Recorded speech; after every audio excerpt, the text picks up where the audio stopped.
nobody cares how good am I in writing checks or creative designs. If I don't know how to communicate well, that is where they're going to judge you first. Once you start, you keep learning. So when people come to me and say that you're a natural salesperson, I say, no, there's nothing natural. Because I have done 500 sales pitches, I kind of know what nerve to hit. There has to be one person somewhere that you were saying that, oh, I believe in you.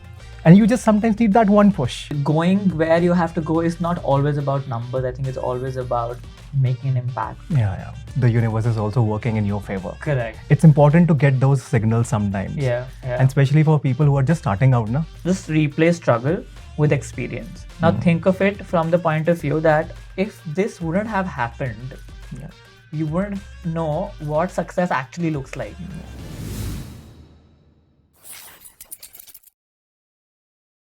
So let's start with your journey in Canada, Sahas. First of all, thank you so much for coming for the podcast. No, I know you have a crazy busy schedule, and it's a privilege to have you because you just started this journey. We're also learning along with it, and I feel that when people who have been in the industry for more years than I have been, like we are just newbies, right? And if you guys agree, it's a confidence boost on its own. That's what has been happening with all the guests. And I've also felt that felt lucky, and I also feel I'm blessed because people here are ready to help you.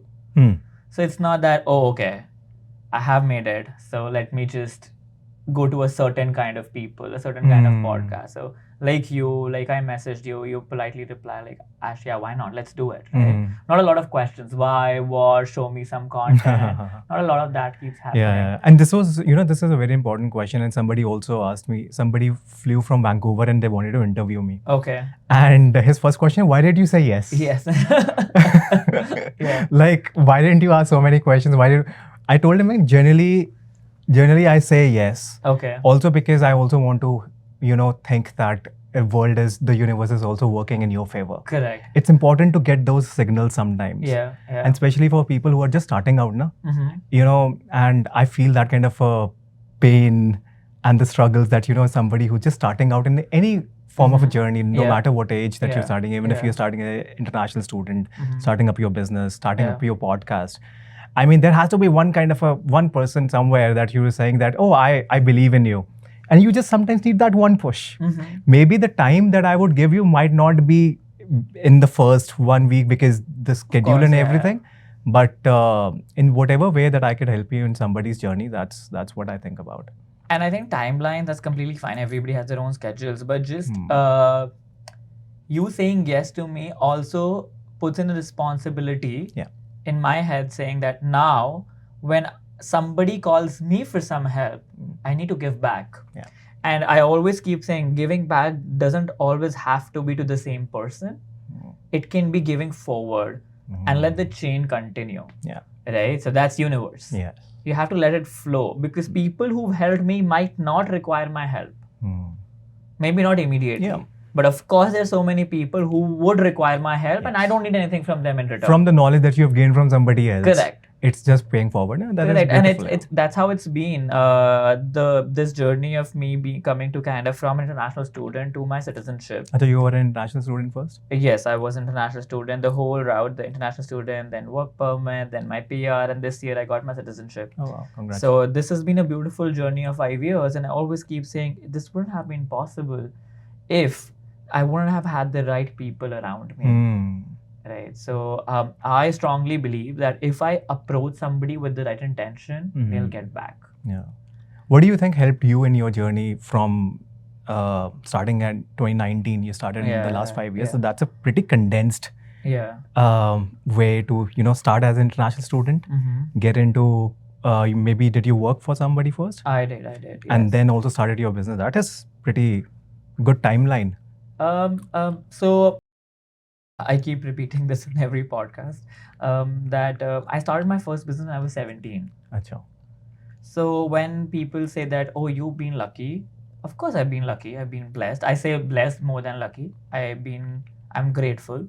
But more than lucky, I feel that when I started at 17, now I'm 28. So it's been an 11-year journey. yeah, Canada is a part of it for sure. But with respect to just the business, because once you start, you keep learning. So when people come to me and say that you're a natural salesperson, I say, no, there's nothing natural. It's because I have done 500 sales pitches, I kind of know what nerve to hit. Right? It's practice. It's practice, yeah. Right? That is with respect to the business aspect. But I always feel that the communication skill and all these things, once expressing yourself is a very important skill and it can be learned. Yeah. Of course, for some people it might come easier than the other, but it can be learned. Yeah. So expressing myself has helped me a lot. Going out to the people, like I approached you and asking them, not thinking of the consequences. I don't think I have any control over the consequence anyway. Yeah. So why do I have to think about it? Let it be. Whatever happens for a good reason. Yeah. I have a very strong belief. That good reason might not strike you right away. You might feel in the moment that there's, oh my God, why me? Like, why out of a million people me? But then eventually you would be like, if it wouldn't have been for this, I wouldn't have been here. Yeah. Right? That's the belief system, I think, which I have developed over the years. And with respect to how Canada, 5 years, I did my calculations. So I always say sometimes luck always favor people who have some prep. Right? You cannot just walk into a country and then say that, okay, now everything will sit at its own place. Of course, I've got people who helped me. I've got opportunities which helped me, which I wasn't anticipating when I came here, but I still had my own prep. How do I go? What do I do? Where do I approach? What skill set I want to get into? And it didn't happen 100% the same way. I might be thinking, initially when I came, I never thought I'd start a business here. Because I was doing a business back in India and I was working full time for a consulting firm, KPMG. So I knew that my blend is more business. I love meeting people. And business for me was meeting people, solving their problems. Right? It can be any. So that's what I've always taken business as. Like, you have to solve the other person's problem, right? When I came here, I used to always keep thinking, how do people run a business here? Especially immigrants. इतनी महंगी insurance दो, इतना rent दो, उसके बाद tuition fees दो, which is 3x of what a Canadian will pay, and उसके बाद इतना, everything is so expensive, especially when you come from India. And I came from Delhi, which is apparently an expensive city. Right? Still मुझे ऐसा लगा कि ये तो बहुत महंगा है. Right? तो लोग बिजनेस कैसे करते हैं सिंगल हैंडेडली? घर भी लेना है, मॉर्गेज भी लेनी है. तो so that plan changed. I eventually did it, but कुछ तो दिमाग में था कि ऐसे ऐसे करेंगे. उतना हुआ और उसके बाद अपने आप रास्ते खुलते रहते हैं. I am of a big believe. Okay, let's come back to you. I think so I think you came around the same year, 2019. Yeah. So what made you move here, and what were you doing back in India, and how the shift? And you came on a PR, I guess.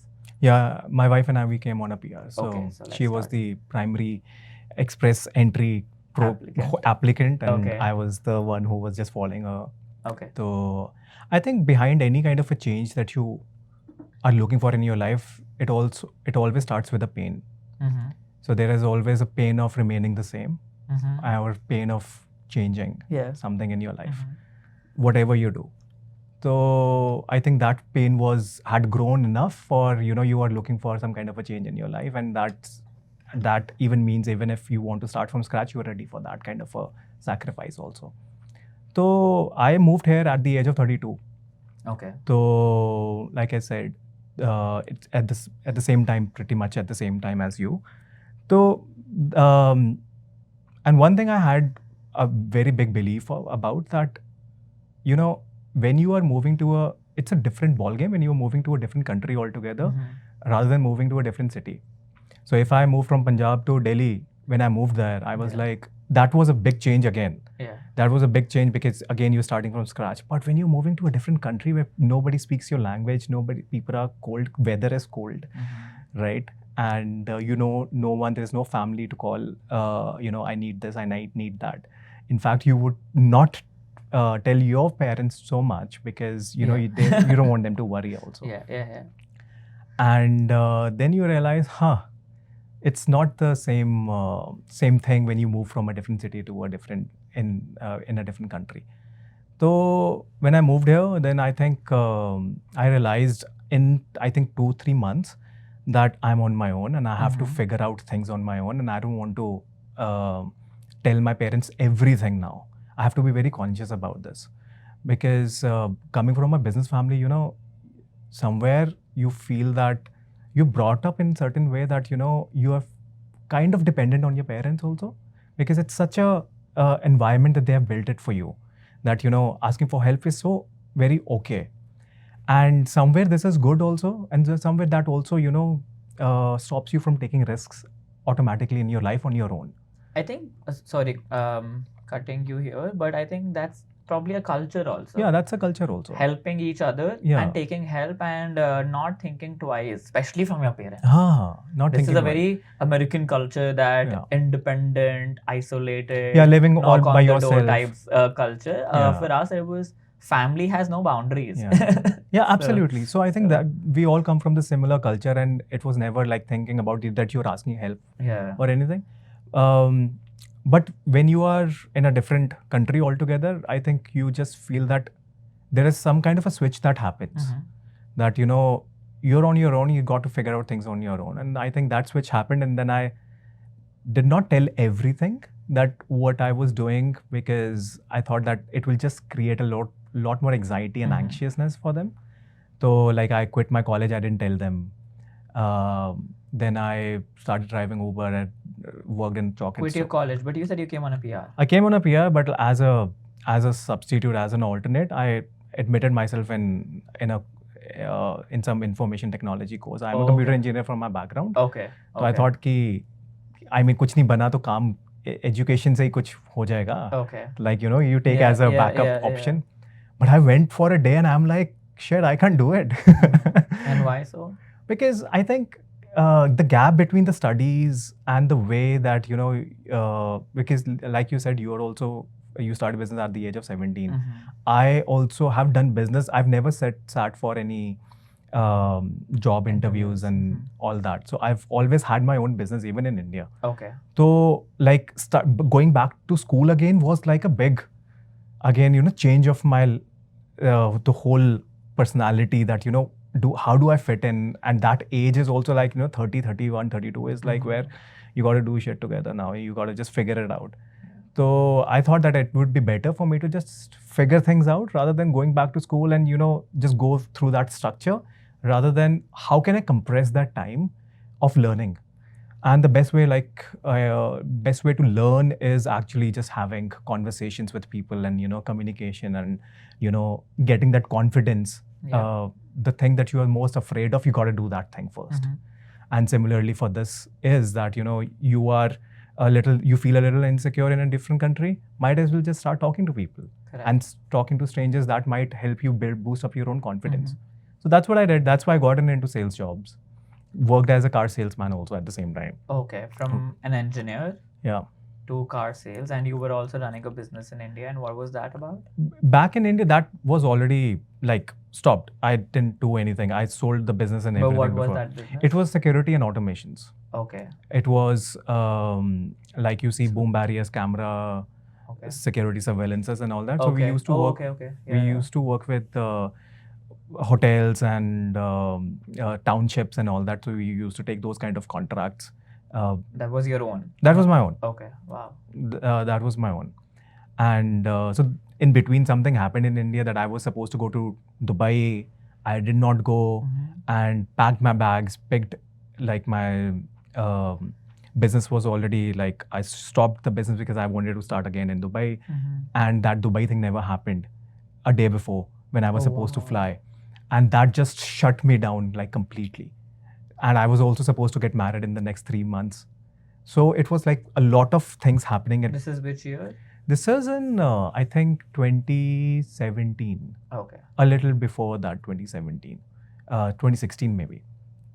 a lot of things happened at once. तो then तब बनना शुरू हो गया था plan कि that you got to start from scratch साहस. Might as well just start from a new location, new country, new everything. But that was an aspiration for you to move to Canada after Dubai, or this just so happened that this you could see some future in, or I mean, who could have imagined where I am today, being at 2016, where things are not working out, and you are sitting in a dark room and you're thinking, what am I going to do about my life? And I'm going to get married. I'm going to have these many whatever responsibilities. So you don't think of these things that so what is the next step you think of? Not 10 steps from there. Yeah. The next step is, okay, might as well just apply. Now you don't know, even when you get, even if you start studying for IELTS and you study for whatever PR application, you are not even sure that's going to happen because the score. Try कर लेते हैं क्या है मतलब कि कुछ ना कुछ तो करना ही है ना लाइफ में. ऐसे थोड़ी कि बैठ जाओगे and you will think that start cursing you and thinking मेरे साथ ऐसा ही होता है. That's a part of life. And I think more struggles and more pain that you go in your life, you start realizing that it's a part of life. It's not something that you are only suffering. You are born to suffer. Yeah, you get so normal talking about it, and you don't. Now when you're talking about the struggle, it might not hit you that much because you've talked about it so much. Yeah, that's what I feel, and I always keep telling people. Not just talked, I even lived it so much. It's lived. Yeah. Talk तो बहुत लोग ऐसे भी motivational speaking भी करके बोल देते हैं कि oh you need to take care of, you don't have to bound by your struggles and pains, but you have to go through in order to sometimes understand what really pain is. And once you make it an internal, embrace pain. Once you have embraced pain as a part of your life, then it just becomes a part of your life. Then it doesn't make you feel that, oh, this is something that you never expected. It is bound to happen. Something that goes up has to come down. Has to go down. That's the law of the universe. Yeah. No, but with struggles, I always keep mentioning when people say you must have gone through a lot of struggle, because again, when you come as an international student, it's not easy. And I have never endorsed the idea that it was very easy for me. Yeah. But I always keep saying that it has always been an experience. So I say that just replace struggle with experience. Now think of it from the point of view that if this wouldn't have happened, you wouldn't know what success actually looks like. Yeah. So I might not be where I am, where I think I have to reach right now. Yeah. But in my mind, I know that at a level, I know I'm successful. My level of success can be very different from yours and anybody else because it's very different. Yeah. It's relative. Yeah. But what I'm trying to say is that if I wouldn't have gone to that warehouse the third day of coming to Canada, and if the other person would have asked me to sweep the floors, it would have hit me that, Ash, you are meant for better things. You're not here to sweep floors. And I'm not saying that's something which in a discouraging way, but what I'm saying is I know my worth. Sometimes you have to go through it to know, okay, because I took things for granted, which I didn't even realize. India mein, when I started my business, there was nothing to lose. Yeah. My dad had a house. My mom cooked food. I drove my dad's car. Even the area where I started the business was owned by dad, so no rent, no electricity. What was there to lose? Yeah. Glad that I started. Yeah. Because I could, it was only going, it would have been just going better in any sense. Even if the business doesn't go better, personal experience becomes better. You keep doing it, you realize, okay, this is wrong. There's nothing to lose. Yeah. Right?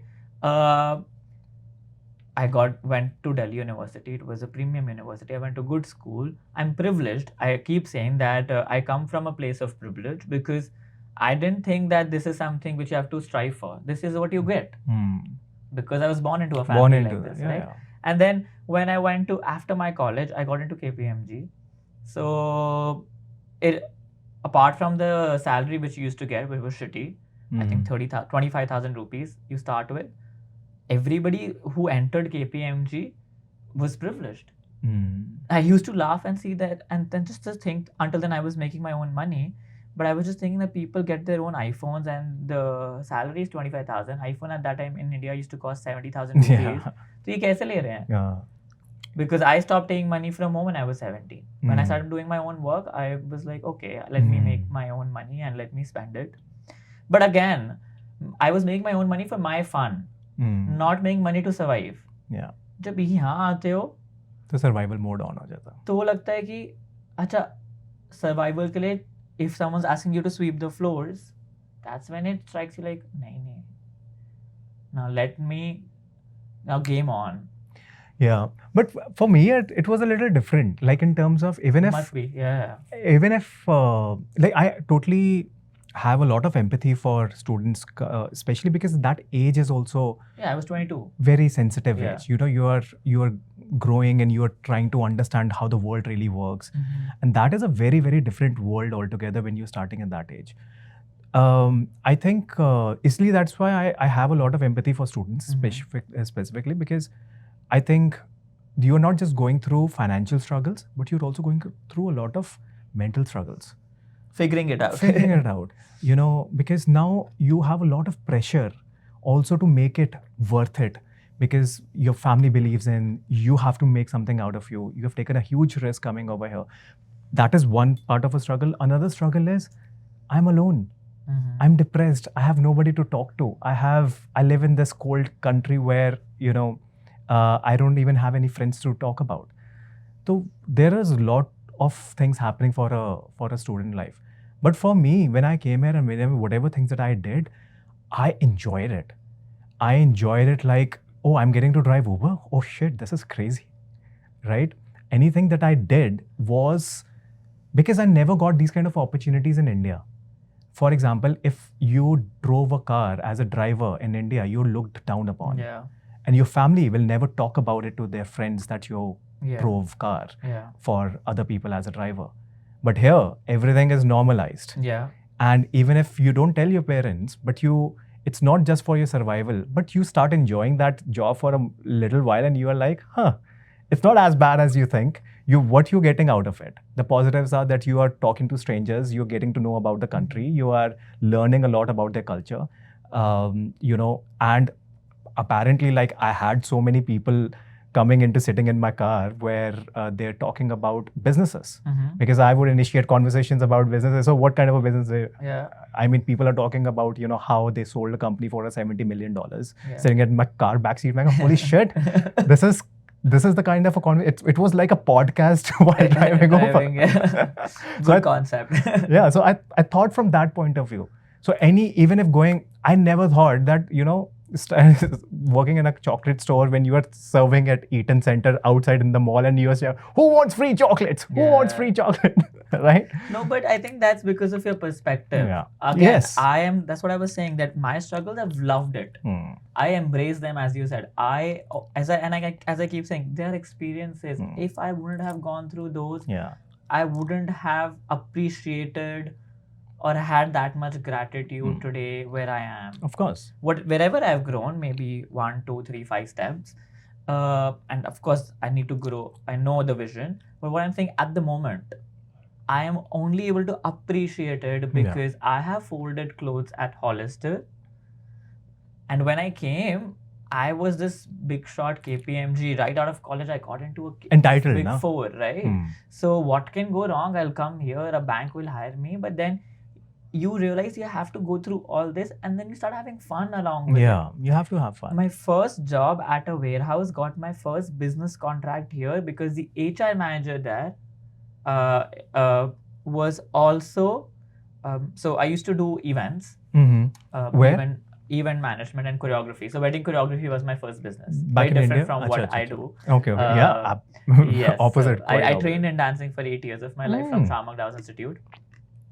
So I do wedding choreography, and my mom's she's an artist, so she also is into events. So what I thought was when I came here, I was also looking for other opportunities to teach dance here and all that was happening here, right? So the HR manager used to organize her own events, and I had no clue. One day I see a banner in Brampton, and it says, "Call this number. We're looking for performers for a Diwali event." I call her, and she says, "Hira." I still remember her name. And I say, "Hira from Powerhouse. That was the warehouse I went to." She said, "Yes." She said, "Ash." She remembered me. I said, "Yes." And I said, I'm a dancer. She said, yeah, you were the guy who I hired for for scanning the labels and stuff. I said, yes, but I am a dancer, performer, and I would want to perform in your event. And I said, I won't charge you, because my idea was to get out there. There'll be 2,000 people. Somebody would come reach out to me if I do the good thing. But then if I wouldn't have gone to that warehouse, wouldn't have happened. Right? Who could have thought in their wildest imagination that you'll meet a person there, like you driving an Uber? Yeah. Every time I take an Uber, sometimes when I don't want to drive or I'm getting late for work, I will take an Uber and make sure that the Uber driver is a client of mine.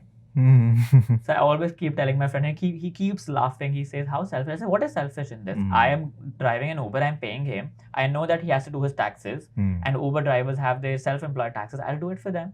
So every time I drive an Uber, I always say, it's not, I made money when I was sitting at the back seat, and my friends keep laughing. How? I said, I made them a client. I make sure I make them a client. So for me, driving an Uber is not a liability anymore. So I love not driving. I love, if I have to take an Uber, I'll take an Uber. Right. I'll make sure I'll make them a client, because every Uber driver has to do their taxes. Has to do that. And more or less, half of them are not happy with their accountants. So I'm lucky. Obviously, no, that is smart. So again, that's perspective, right? Yeah. So you could have also said that at 32, I was running a business. अभी क्या कर रहा हूँ मैं? Uber आके. And then you could have told everybody back home. Yeah, but like I would say the conflicting thoughts are always there in your mind somewhere or the other. Yeah. It's just that, which one do you want to, water more? Yeah. ऐसा नहीं है कि that, I'm all the way positive, everything is green, है ना? So there is always like what kind of a crop, what kind of a plant that you want to water is also really important. Correct. So you just choose what kind. If you just want to be in a dismay, you want to be heartbroken, then you start listening to Arijit song all the time. But if you want to just get out of that zone and start Imagine Dragons and start your day with that, and that's a different you start your day like that. Correct. No, you have to control your energy as much as you can and take it towards the positive side. Okay, so you came to Canada with your wife and you came with a PR. She was a primary applicant. So you landed in June 2019. So what happened? You were doing Uber. So your wife did she get a job or did you work anywhere? I worked like After I told Uber, you. Chocolates. Uber chocolate was like primary where I was doing initially. How long did you do this? I think 3-4 months, and then immediately after that I got sales job at a car dealership. So did you apply for a car sales? There's some license. There's a license that you go. So in between I was also doing that because I thought that where can I not hit the ceiling? Yeah. Where the ceiling is just open and I can do anything. Sales, commission. Sales and commissions. So that's what I thought. And car dealership is where you think, again, like my perspective is money, that which can have no cap. Another thing is where can I gain a lot of experience by really being on the road in the dirt. And car sales is considered to be that kind of a dirt, which makes you raw and, unapologetic about, if you're asking for a sale. Yeah. So that helped me a lot to change my perspective. And not IT. So you were an engineer. You didn't think that IT gets you paid a lot of money. Yeah, but I wouldn't have been good at it. Okay. I'm not. I wouldn't say that I'm a computer engineer. I just did it for the sake of sake of doing it. Okay. So I'm not a computer engineer from heart. I'm creative from heart. So I always thought about that. Even the business that I was in India, that was just like. I mean, I wasn't really. That wasn't my direction where I wanted to go. But I had to do it in order to understand where do I really want to go. Fair enough. You have to start somewhere and then realize that okay, this works or doesn't work. Yeah, because when I was in India doing this, somebody hired me as a consultant for their media agency as a creative director. How did that come? My friend owned one of the digital marketing agencies. Okay. They got a biggest client in India. Okay. And he was like, holy shit, now this has come true. Sahas, you're good in content somewhere that, maybe it was reflected in something that I did, that he realized that Sahas has a little bit of a potential in that. For it, yeah. So he said, why don't you consult me for this brand? We did it. We did something and he loved it. Client loved it. And then he gave me 15 more projects. Wow. And that was on the side gig. And then all happening in India. All happening in India. And that's where I realized I really have, passion for creative and content and all of these things. My mind works better in that and rather than selling boom barriers and tire killers and social cameras. So back in the mind, I always had that I wanted to get into this creative field only. So that helped me to transition here also when I started my business. That this is what I need to do eventually, but how the journey is going to be, it's automatically going to unfold the way that it is. Yeah, so Uber happened, chocolates happened, and then now we get to know that you already had a knack for the content thing. So what after that, and when did you make your Instagram page? You have about 500,000, more than 500,000 followers. So how that happened? So let's start more So when I towards the was business. so when I was working with this Car sales, I was already making some content for them. Okay. In videos. And that is me being a car salesman going and talking about marketing to them. And I'm saying, your page is shitty. We've got to do something about your marketing. Okay. You don't do anything. You don't pay me anything extra. Let me start making videos for your social media and let me handle the whole social media account. Yeah. And that's when I just started thinking that how can I give them value without even asking that I need a return on that. Very important. This is the point to be noted, which I was talking initially when you said how it condensed it happened. And I said you had to go out, tell people what you can do for them. Yeah, problem solving, no? Yes. At the end. So, and that is something which a lot of people don't do. And I keep telling people, there's nothing such as failure.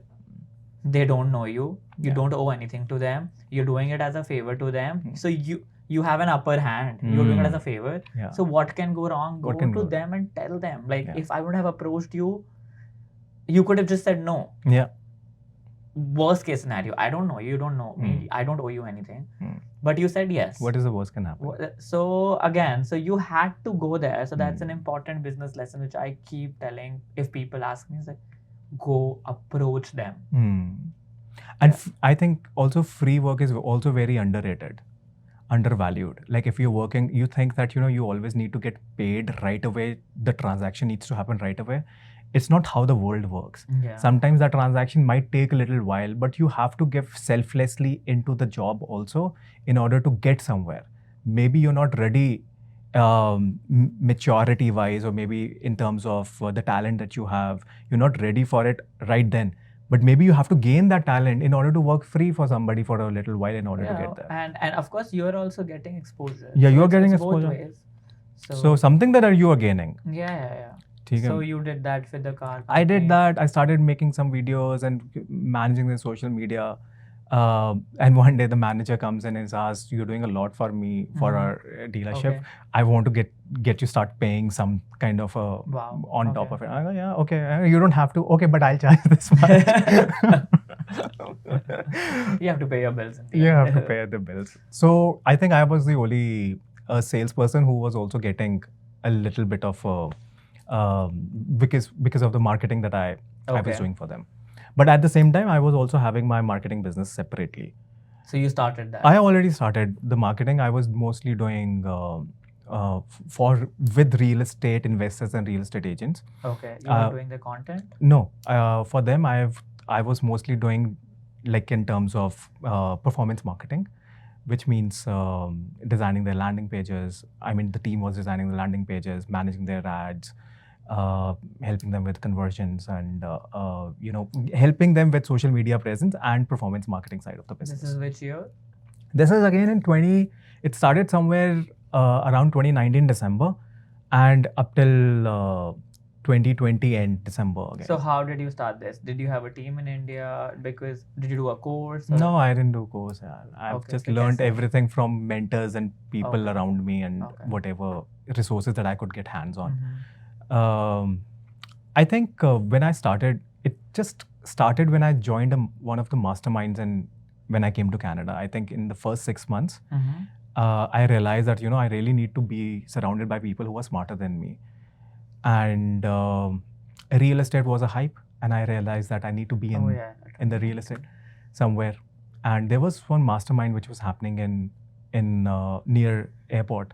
Okay. And the entry to that boot camp was $2,500, and you are saving every penny as a new immigrant. And I I never told anyone that I spend that kind of a money, especially to your parents, because they wouldn't make sense of it. कि why you spending lakhs of rupees 1.5 on lakh रुपए हाँ वो conversion ही आएगा. And that just helped me to because I knew that you have to somewhere, you have to be in the room. If you have to be in somebody, you have to pay your way, or some way that it has to be a transaction to be there. So I went to that room. I was surrounded by people who are like crazy. They are successful. I see myself in their shoes one day, or probably in a different way. Then after the bootcamp finished, and the guy said that, okay, so if you really want to be a part of this mastermind, which is for 6 months, you have to pay $25,000. And I'm like, holy shit, this is a lot of money. But in my mind, then last night, the day that he said, and the whole night, I just kept wondering, how can I be a part of that mastermind? My mind was only stuck that how to solve that problem for me, not look at as a big amount. Money was not a criteria, even though I had no money. But I was just thinking, how can I be a part of that mastermind? And I was making all those permutations and combinations. Okay, I need to say this in order to I'll ask him that why don't you give me the money on interest and I'll pay you in 6 months or something. And I said that. So I went there next day and I said, okay, I really want to be a part of your mastermind, but here's the deal. I don't have money. And you give me the money, $25,000, and I'll give you interest every month on the money that that I owe you. And after the end of 6 months, you'll take the principal amount as well. And he took a moment and he said, let me think about it. That's too easy. Why don't you do something crazy in order to know that how can I trust you, or how can I, that you really want it? Then I think the boot camp was pretty much over, and we were going in the bus, and that bus were 40 investors and strangers and real estate agents and all those kind of people. We were going for dinner. And he said, oh, this is Saha's new immigrant from India, doesn't have too much of credit limit, and he's here to sell himself. Yeah. And I'm like, holy shit. Wow. Like this shit just got real. Now I got to do something. I think at that moment, you go in that fight or flight mode. And because you are being watched by 40 strangers, that you got to do something, and they're expecting something, or you're going to embarrass yourself, you're going to do something crazy. In my mind, I was thinking that what is the worst can happen, like, to that conversation? What is the worst? Am I going to die? You get that fight and flight mode, Mina. Yeah. You feel that. Am I going to die in this moment? No, this is not that kind of a situation where you're going to die, because your heart is racing very fast. Yeah. Then what is the other worst thing that can happen? People are going to say no, they're going to make fun of you, and tomorrow they're even going to forget your name. Yeah. Okay, I can deal with that. So I just removed my sling bag, and I stood in the bus and I said, I don't even know, Ash, what I said. I just kept on speaking something or the other, and just kept selling myself in that moment. I just had 2-3 minutes, and somebody just stood up and said, I'll give you $2,000. Why? Why are you giving me $2,000 for me just asking for it? I need to ask more, because it's 10 times I need to raise. Yeah. I kept on asking, and in the next 3 minutes, I raised $25,000. And the bus went crazy. The people went crazy that, what just we witnessed. And I was shivering myself that, what did I just do? What did just happen? Yeah. And everybody was like, I was like really shaky, because what just happened? Like, people have given me money. And so the first guy who gave me the money, I just went to him later on when we were having dinner, and I asked him, I'm really confused. Why did you give me money? Yeah. Because it just happened to snowball after that. Somebody gave me 2,000, 10,000, 18,000 and all that. I was like, why did you give me money? He said, you were ready to embarrass yourself. So I thought that I could trust you. You didn't care about how you will be perceived by people. Right. And that confidence that you had when you were asking for it, it just made me trust you more. So I believed in you for that particular moment. And I was like, I never thought about it. That's such a great lesson. Yeah. While you're talking about it, I'm getting goosebumps, because it's like thinking about it and living that is so different. Like being in that moment and doing that. But I think that's what business is. You have to. With this podcast, I cannot think about trolling and comments. What I want to think about is thank God I have people commenting. So, yeah, absolutely. So that I think that's a perspective shift. That changed my perspective altogether. That okay, so this is how people perceive you, and I have different stories made up in my mind which is not true, and people perceive you in a different way. Yeah. And then I became a part of that mastermind, and then I didn't know what to do being a part because I don't own a real estate. I don't have money. Now what do I do? Then I realized that okay, there is a gold rush and I need to sell them shovel, and that is marketing. So the first client that I had from there, I told him that let me do the marketing free for you. The moment when you make a commission on this deal, I don't get a cut, but you get to publicly tell that I've helped you. I think within 15 days of me helping him, he made $50,000. Real estate Investor. Okay. Real estate investor. So he made $50,000 and he just blasted on social media that, Sahas helped me and all this. Then I started doing workshops, webinars. Then people started being my client. And I think in the next 2-3 months, I made 5 times the money that I asked from people that night. Okay, so $100,000 more than $100,000 in perspective. But also, I would just want to go a little back. You mentioned that you were in car sales before that. I was still in the car Still sales. in car sales. How much were you, on an average, you can expect as a newbie making in car sales? Because you're good at sales. Somebody who's decent and good at sales can make. I think everything starts like depending on commission structure and the place that you are living. But I think on an average that $2,000 to $4,000 once you start. Yeah, and you have decent enough speaking skills because that's what is important. It's sales. Yeah. I mean, I think that is where communication is really strong. Yeah. Whatever the soft skills that you learn from your school and when you were growing up, they are actually going to be the most important skills in your career. Can't agree more. Nobody cares how good am I in writing checks or creative designs. If I don't know how to communicate well, that is where they're going to judge you first. Your personality is where they're going to judge you from your soft skills, the way that you speak, the way that you carry yourself. All of these things come in place in forming an opinion about a person. That's another business lesson which you just talked about and which I felt again after doing my business. Again, going back to my first venture was that people don't see my dance skills the first day they meet me. Yeah. Initially, people used to ask for some work. Eventually, they did not even do that. They used to meet me. You say, okay, perfect. Because it was what picture of them imagining how they would look I was giving them, which was I communicating it to them. And it wasn't me showing them some dance moves.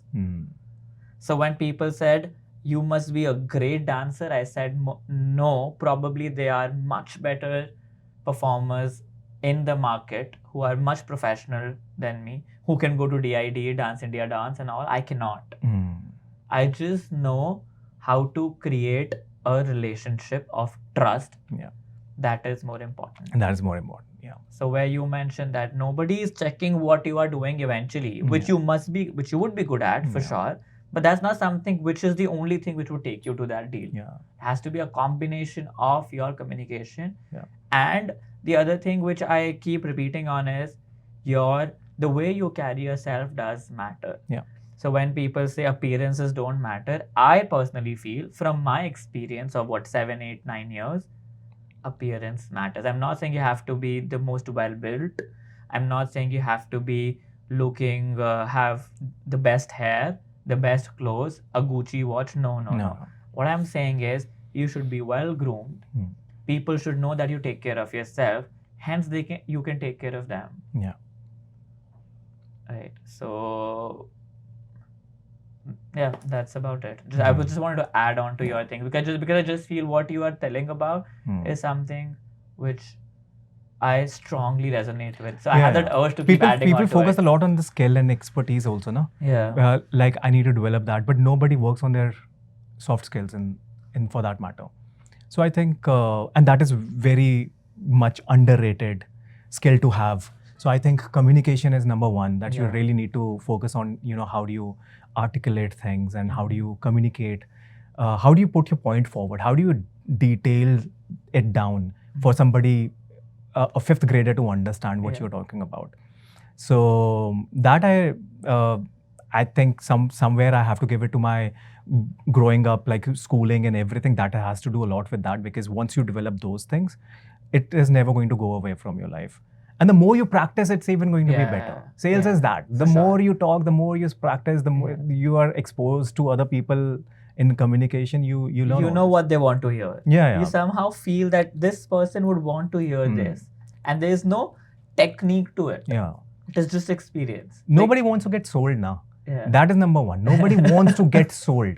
Even when you're creating content, even if when you are, selling a car where you know that you are supposed to sell, but you're not supposed to sell. Yeah. Yeah, but that just one statement is so difficult to explain. You have to live it, I feel. Yeah.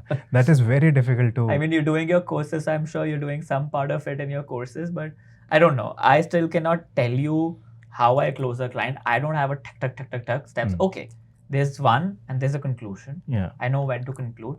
Yeah. So I have to push brakes, and I know how to start. In between, what happens is natural. Yeah, that is true. Maybe people have a process. Pattern how to. Yeah, because I see a lot of videos on YouTube how to close a deal in 3 easy steps, and this. Personally, I don't. Yeah, I have the initial, I have the end. In between, what happens has to be natural. Yeah, I think again, coming out from a problem-solving perspective, if you understand what is the pain point of your client and the customer, if you are able to give a solution or understand their feeling and emotion, having a little bit of a logic really really does matter. But understanding the emotional pain is also equally important. Mm-hmm. So you cannot just think about that the solution has to be based on logical numbers and statistics and what the data is saying. That is one part. Another part is like what are they feeling about it, and what is them making them miss in their life if the solution is not presented to them. So I think what I can infer from it is that you're saying that you have to make sure that you also have to believe that what you are giving them as a solution will make their life better. Absolutely. Empathy is number one skill set to have in any kind of a business. You have to empathize. You really need to feel something that the other person can achieve with the kind of help that you can provide them. You have to feel. And you are the best at it. You have to keep channelizing that. If I don't give this to that person, it's not my loss that I don't get the revenue, it's their loss. Yeah. How can I let that happen? How can I let them happen? It might sound arrogant, but no, it's not. When you think from the inside, like, I need to give this person this help, and I know his business will, his or her business will take a leap from here. So I need to make sure that's my responsibility to tell that person that how this will go. Yeah.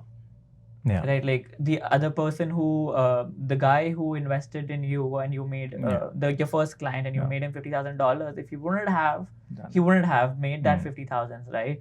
So you have to make sure that you go with all your weapons and make sure that you make the other person realize your importance. That this is important for you, not for me. Yeah. I'll get another client, but you might not get someone like me because I'm unique. Yeah. I mean, it's very difficult in this time that we are living in to be remarkably, skilled and irreplaceable. Yeah. Right? If you are irreplaceable, you are invincible. You're God. So I keep reminding this to my team and to myself also, Sahas, you're replaceable. Nobody, grounded. You cannot be in that position where, you are perfect and you are godlike, that, everybody wants you. Yes, there are possibility that you could be on the peak, but, and that peak is what people are also looking for. That where I I cannot do this without this person or this company or this human being. So see what is the best version of that you could become over the period of time. So best version of you, yourself in growth trajectory, you got to see that, where you can reach to that expertise level. You started, was that also Squid Media, or Squid Media was born later? So what you were doing for your clients? Squid Media was always there. It's just that the kind of services that we providing, that transformed over the period of time. Yeah. So earlier, like I said, it was just ad conversions, and my like to give a lot to my friend and a mentor who was back in India, who was helping him in the background. Okay. Who helped me to, he had his own team and everything. The same guy who got you the 15 projects? No. He's different. He's a different friend of mine. So he helped me a lot in the background in order to, make sure that we execute on those projects. And I was learning a lot during that time. So I was taking the deals and I didn't know shit what to do about them. And he was the one who was also training me and helping me out understand. So I understood everything from a real life scenarios instead of reading in a book, or from, obviously there is something that you're reading or watching on YouTube videos or whatever. But if you get an exposure to learn from real life problem solving, that is what I was doing, and people were paying me for it. It's even better. Yeah. Okay, so this is 2020, and then you're doing your car sales. So when did you quit car sales? And when you quit car sales, 2021. How much? 2021. So you did that for about a year and a half. About a year. So 2020, because COVID happened in between. Yeah, so car sales went down. So car sales went down. We were at home for and that's the time actually I did a lot of workshops. Blessing and for you. Yeah, marketing business was like. But you were taking those workshops online? Online. Okay, and you were in Toronto? Yeah, I was in Toronto. So you were just doing online workshops just in Toronto, or everywhere, like in Canada? We were doing just like 100, 200, 300 people used to join every week. These are paid workshops? These are free workshops, and then I used to pitch. Course. Okay. Not the course, my services. Okay, so the people who were taking these workshops, what kind of people were taking these workshops? Real estate agents, investors, businesses. Okay. All businesses. Businesses, yes. Okay, so this was not a workshop to learn how to do marketing. This is a workshop where you were telling people how you can help them. How marketing can help how they can themselves help them. Yeah. And if they want to learn more, they can take us. Or if they want to outsource, they can take a service. Yes, exactly. Okay. Telling them what you are doing wrong. This is how it needs to be fixed. Okay. And if you don't want to do it and want somebody else to help you out, then this is what we. So your Instagram page was live then? Yeah. I was doing a little bit of Instagram then. But I think very religiously, I started doing Instagram in 2022. Because because right now your Instagram is about, it can be about any current affair topic. Current affair, right? What you were doing or what we do as a profession is not what your Instagram shows. So you're not promoting yourself. You're just giving current affair information, current affairs information, which is unique. And that, and I also know that you do a podcast with unique stories. Again, that is not very specific to unique stories. So how did that started happening on Instagram? And did you never think that I should promote my services through Instagram or push them? And how did you end up getting 200, 300 people if Instagram was not the way? Performance marketing? Performance marketing was one. And also, like I said, I was a part of those networking events, masterminds. So word of mouth. Word of mouth was there. And there were like 2,000, 3,000 people who were a part of those communities and, Facebook groups. So every time when I put that in, people who used to come in. Okay. So that was from there. I started Instagram like religiously in 2022, like I said. And I had one thing very clear. Even if I don't know what I need to do, I always know what I don't need to do. I always make sure these are the things that I don't want. Because you don't know what, sometimes when you start, you don't know what you really want to do, which direction you want to go. So I just make a bookmark that, okay, these are the things that I'm not going to do. I'm not going to promote my business. I don't want to make it transactional. I want to make sure that the language is very simple for anyone to learn and understand. And what is my ultimate goal? I want to make content which makes everybody smart between their friends and when they are going for networking. So that way I realized that what is the kind of content that I can make and where I can make the audience feel smart is by giving them content which, fact-based, trend-based, and anything to do with life experiences which they need to avoid or they need to do in order to get better in their relationships, success, finance, whatever. That's not easy because you have to be at it, and the way you concise it, that's the trick. Yeah. Because when I try to put out even a reel, when I edit from the podcast, I cannot understand what to remove, what to put. And then my editing guy would be like, Ash, reel has to be 45 seconds. And I'm like, no, let's just make 2.5 minutes. I said, no, the trailer has to be. And I'm like, the episode is an hour. How do I make a 30 seconds trailer? So I think that's an art which you learned. Yes, storytelling. Yeah. I love storytelling. Yeah. So every successful businessman does. Yes. I feel. So storytelling is something that, you're always a student. Yeah. So I'm a student of storytelling. I want to be, how can I become a better storyteller? How can I tell stories which matter, which makes other people, heard, felt, and feel that emotional connect with that. So that's the grounding foundation for any content that I create. And then obviously there is a team involved, and their inputs are involved. But now, were they involved in 22 as well? No, not too much. Because at that time I understood what kind of content, like I said, fact-based, trend-based, and anything related to life experiences. I realized these are the things that people care about. I just went all in. It was like a switch on, पंखा चला दिया, अब वो चलता ही रहेगा. And you had quit your job until that. that 21 end में I quit. 21 by the end. So I was full-time into my career. So when I started doing that, I was creating 2 videos a day. So 60 videos a month. Wow. And that was fully researched, fully scripted, fully everything. So like my whole day, every day I used to think tomorrow is my last day, because I used to get so burnt out. I was on the edges of burning out.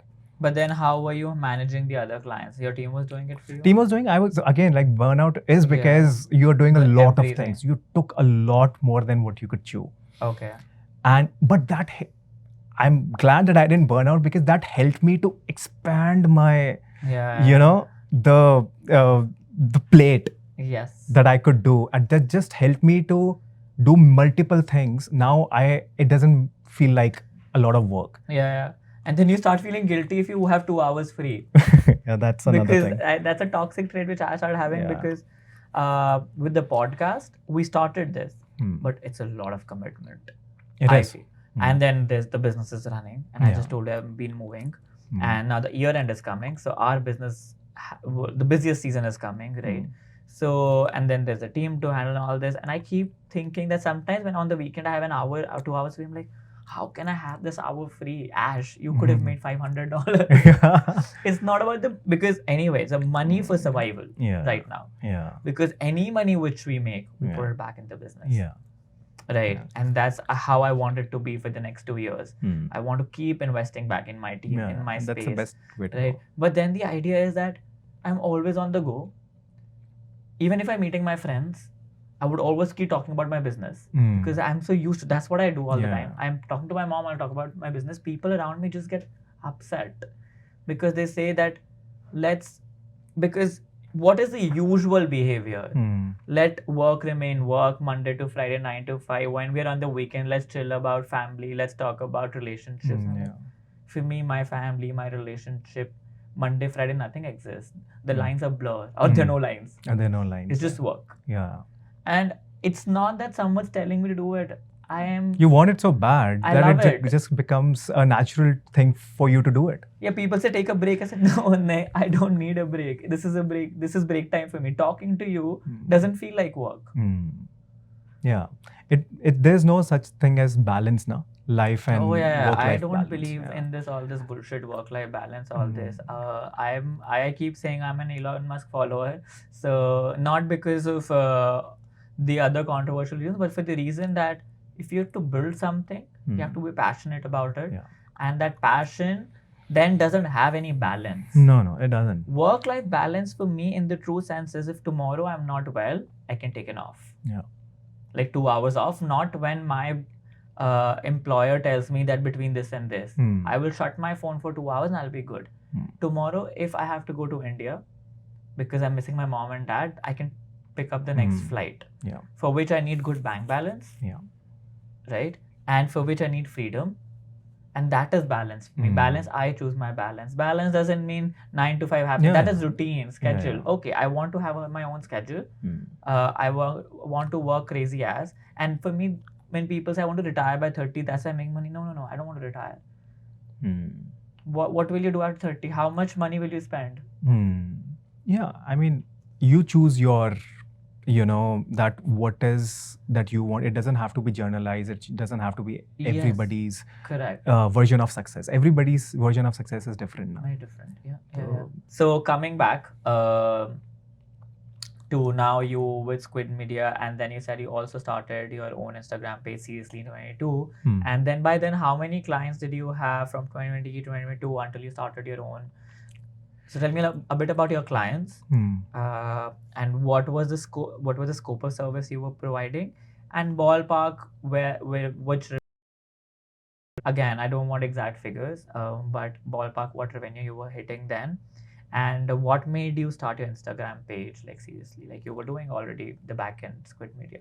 Yeah. So when I think I started, like I said, we started with conversion-based marketing, Correct. Performance marketing, and slowly and gradually I realized that my expertise and the foundation that I really want to build is towards the content side of the business. Okay. So we started taking projects which were content heavy, where we can help people build their personal brands, build their brands, and help them on the social media side of the things. And performance marketing becomes a subcategory of it. Okay. So we started doing that.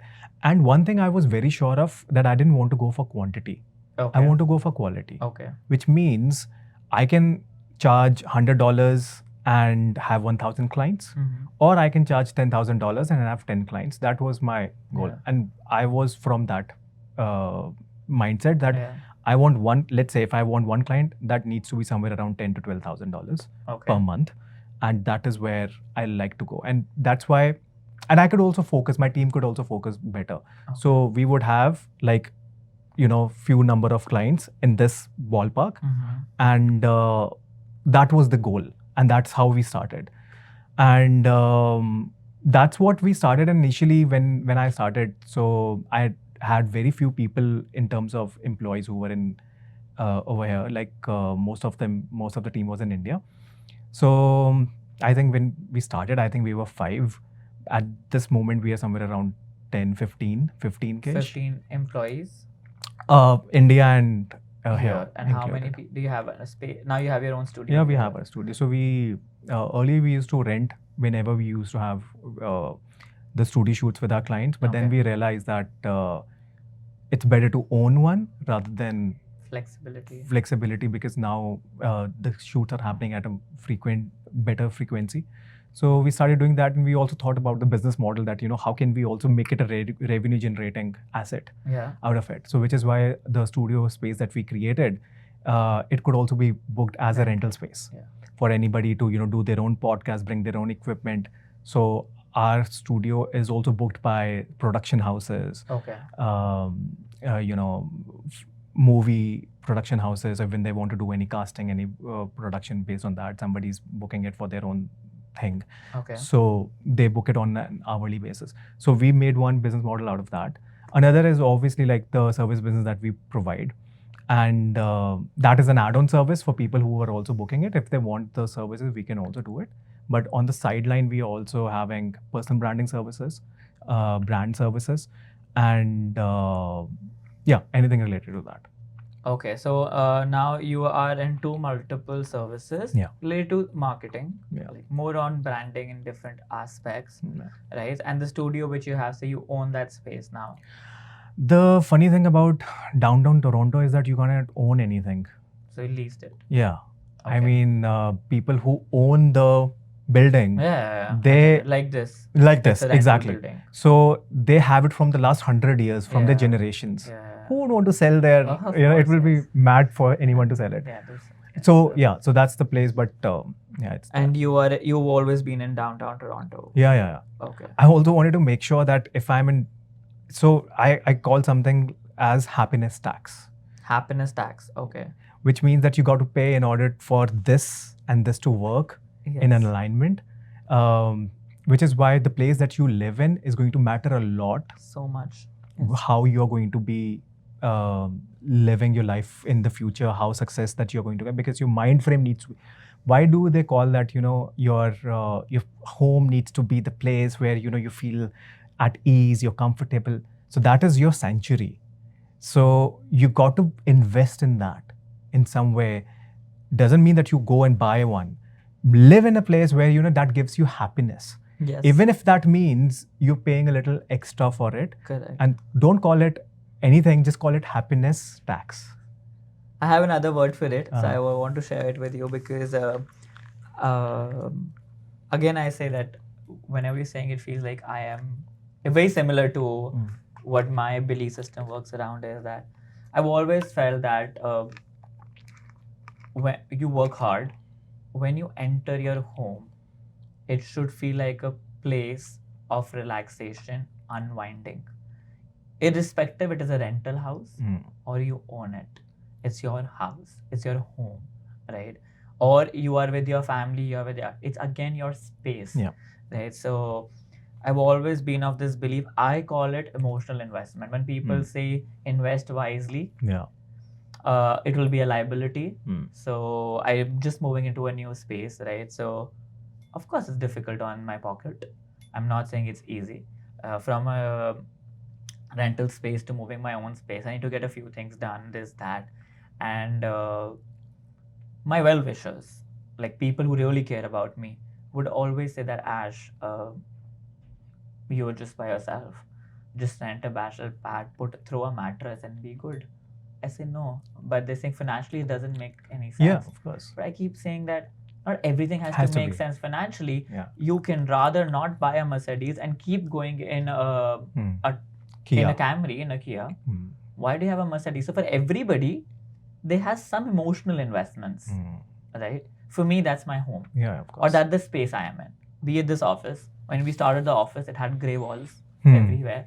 And everybody advised, go into the office, get some second-hand furniture and get the business going, because that's how somebody started from the garage and this. I said, okay, fine. But I need an emotional investment. When I come, I need to function. Yeah. One of the little things that just reminded me when you were talking about this, जब हमने studio में ना अपने cameras लगाने थे, I told you that I had a camera business back in India. तो everybody said, everybody get the cheapest and the best quality cameras. Yeah. And I got the most expensive cameras in our studio. Yeah. The brand is actually is the brand which invented CCTV cameras. Okay. And back in India, I used to feel so, I used to look up to that brand. Yeah. Ki, someday I'll be able to own one and put it. That feeling is so that surreal. for me, I had to pay 5 times the price just for 4 or 5 cameras that I wanted to do. But that was an emotional thing, because something that I realized I could not afford back then, and now I have a capacity, and that just makes me feel good about the environment and the place that we are working and we are living in. It just makes you work better and makes you feel better. Pushes you forward to now. You're like, now I have put in so much money.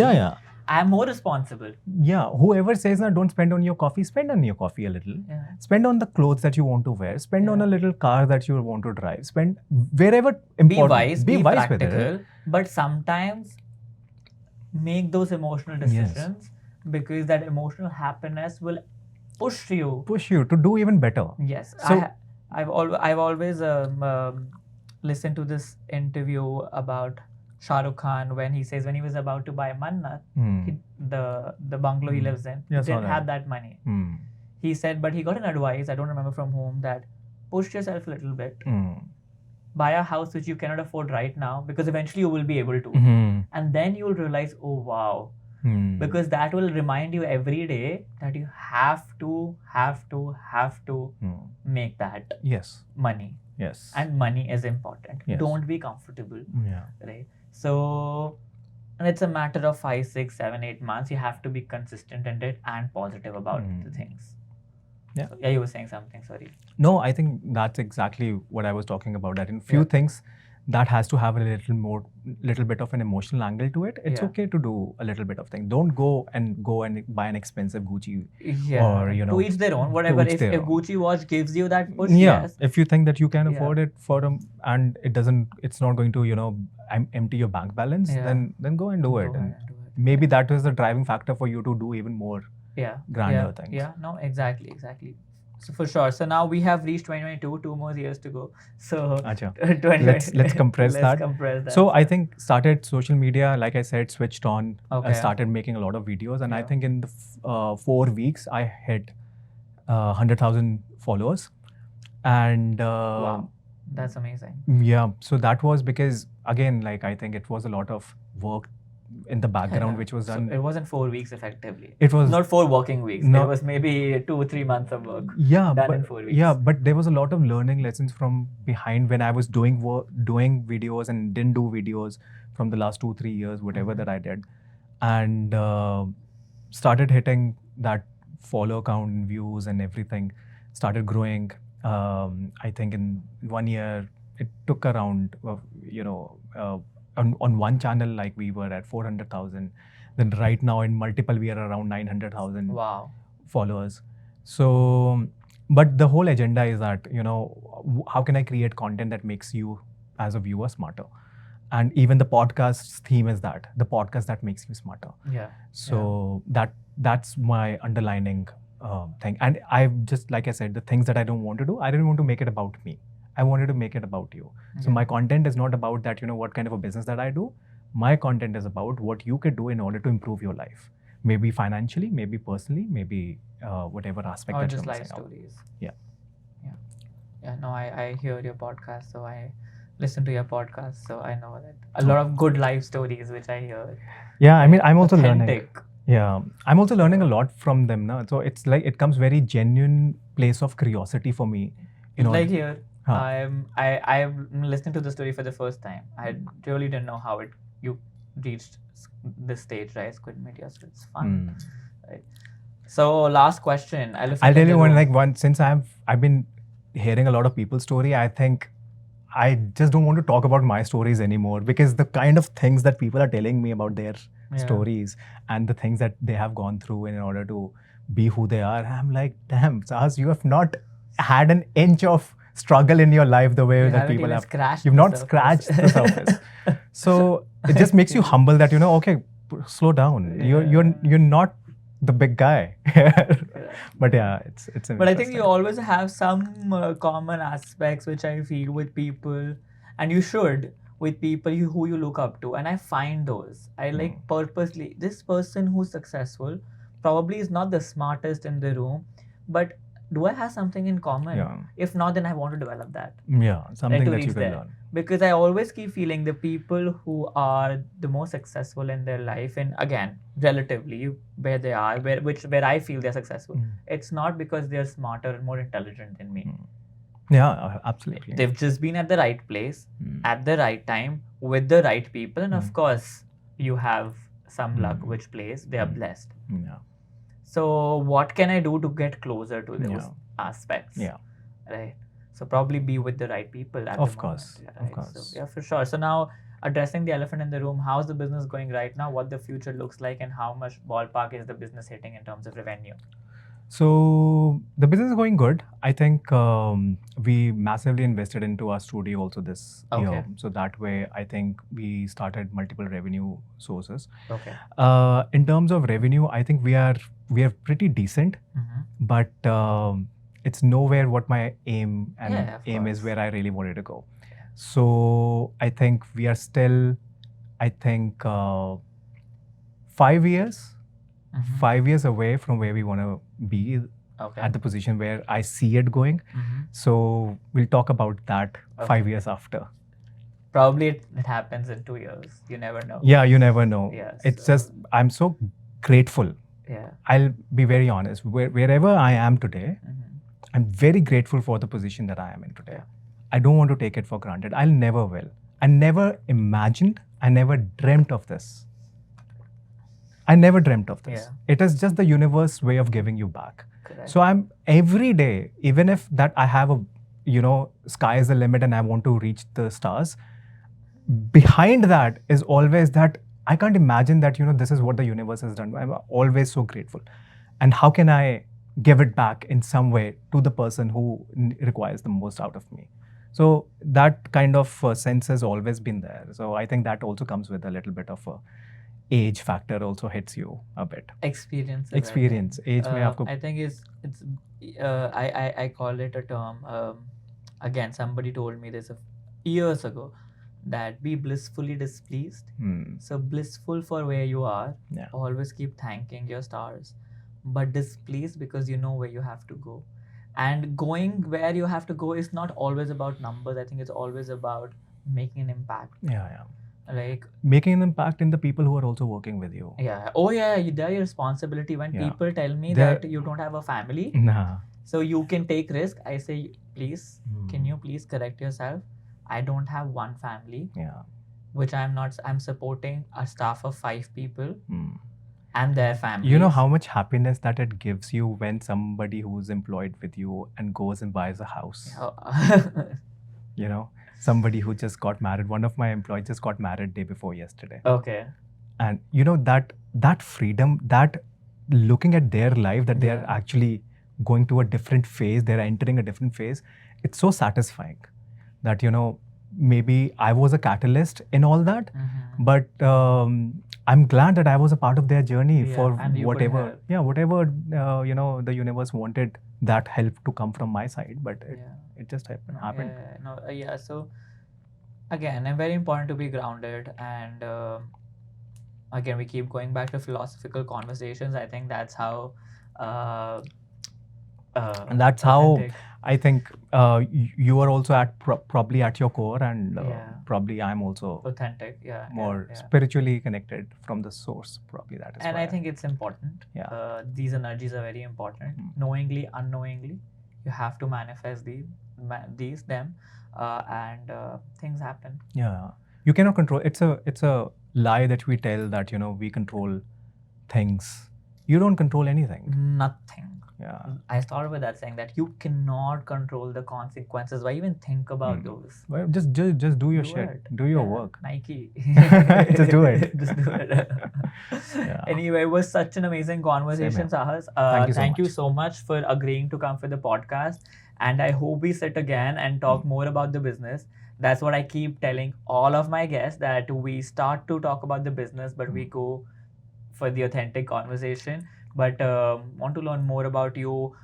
I would also want to learn more about the negative aspects of doing Instagram, the trolling which happens, the commenting, and all. Look at that. Look at the comments that I'm getting right now from my previous podcast. I think we need another podcast to talk about what are the struggles in the business and how do you overcome those. So this one was more refreshing. Yeah. Positive general conversation, but I look forward to sit with you again sometime and then have another conversation. Would love that. Thank you so much. Take care. Thank you. That's it.